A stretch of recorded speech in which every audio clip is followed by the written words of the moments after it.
Halo, selamat datang kembali di video aku. Nama aku Ririn. Kali ini aku bakal mengangkat topik tentang upaya mitigasi kebencanaan. Dan di sini aku bakal nanti ngejelasin upaya-upaya dari segi profesionalnya sama upaya sederhana yang bisa kita lakukan sehari-hari. Jadi langsung aja kita mulai.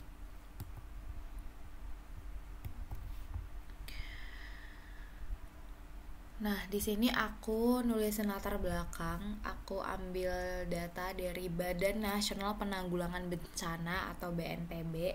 Ada 2.216 peristiwa bencana alam di Indonesia selama periode 1 Januari sampai 2 Agustus 2023. Dan sebagian besarnya itu bencananya itu berupa banjir. Nah, bahkan pas udah kemarin tuh masuk musim kemarau ya, itu bahkan tuh masih didominasi banjir gitu loh. Apalagi sekarang kembali masuk ke musim penghujan, pasti semakin banyak bencana-bencana banjir yang terjadi di daerah kita ini ya. Nah, terus di sini karena sebagian besarnya itu bencana banjir, jadi aku tertarik buat ngulik kebencanaan banjir ini. Nextnya di sini aku langsung ini ya, um, menyempit lagi ke studi kasus. Jadi terjadi banjir bandang di daerah Simangulampe. Nah, banjir bandang ini menerjang desa Simangulampe dan ini baru terjadi di bulan ini di 1 Desember 2023 pada malam hari sekitar pukul setengah 10 malam. Nah, akibat dari bencana ini itu belasan orang menjadi korban jiwa. Jadi aku tadi udah baca-baca berita, udah baca-baca informasi. Jadi banjir bandang ini tuh bener-bener nyebabin kerugian yang besar banget. Mulai dari bahkan ada orang-orang yang hilang, korban jiwa yang hilang karena banjir bandang ini. Jadi ini banjir ini bener-bener serius banget akibatnya. Nah, jadi dan ini tuh banyak spekulasi ya akibat bencana banjir ini, mulai dari karena alam sama karena manusia gitu loh. Jadi nanti kita bisa langsung cek kebenarannya itu gara-gara apa sih banjir ini bisa sampai terjadi gitu. Nah, di sini aku udah nyimpulin ya beberapa rentetan kejadiannya. Jadi yang pertama di sini mulai diterimanya informasi bahwa terjadi banjir bandang di Desa Simangulampe ini pada tanggal 1 Desember. Itu tuh awalnya disebabkan karena adanya hujan. Jadi hujan lalu mulai terjadi banjir gitu ya.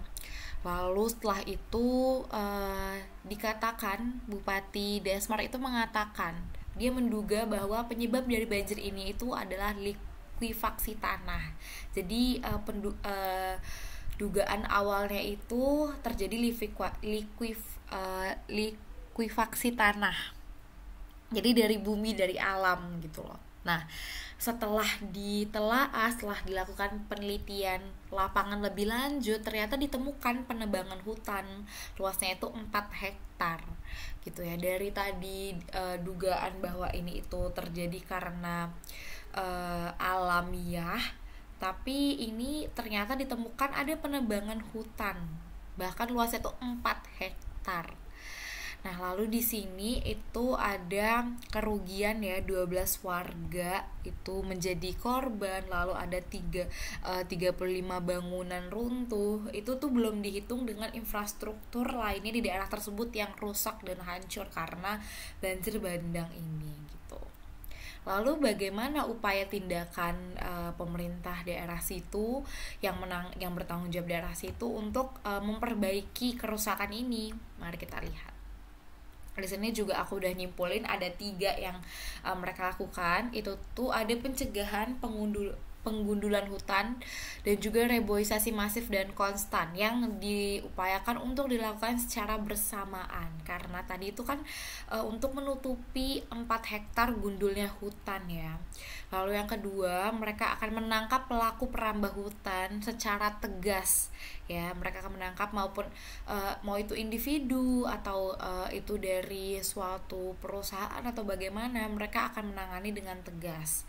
Lalu yang ketiga ada melakukan rancangan tata ruang yang bijaksana. Jadi kan tadi kan ada bangunan yang runtuh, infrastruktur yang rusak, itu mereka akan melakukan tata wilayah yang memperbaiki kerusakan tersebut gitu.